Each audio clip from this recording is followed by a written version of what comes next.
ગુજરાતના સમુદ્રમાં એક એવું શિવધામ છે જ્યાં 5 શિવલિંગ દિવસમાં 2 વખત સમુદ્રમાં અદૃશ્ય થઈ જાય છે. ભાવનગરના કોળિયાક બીચ પાસે આવેલું નિષ્કલંક મહાદેવ મંદિર.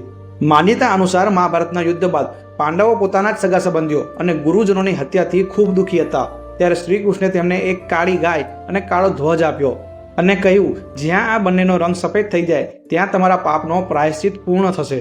પાંડવો જ્યાં જ્યાં ગયા ત્યાં આ ગાય અને ધ્વજ બંને કાળા જ રહ્યા, પરંતુ જ્યારે તેઓ કોળિયાકના આ સ્થળે પહોંચ્યા ત્યારે કાળી ગાય અને ધ્વજ બંને સફેદ થઈ ગયા. પાંડવો સમજી ગયા કે આ પવિત્ર ભૂમિ છે. તેમણે અહીં ભગવાન શિવની ઘોર તપસ્યા કરી.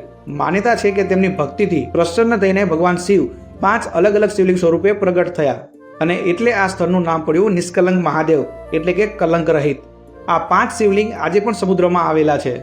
ભરતી વખતે આખું મંદિર પાણીમાં ડૂબી જાય છે અને જ્યારે ઓટનો સમય હોય ત્યારે ભક્તો સમુદ્રના છીછરા પાણીમાં પગપાળા જઈને દર્શન કરે છે. શું તમે પણ આ મંદિરના દર્શન કર્યા છે?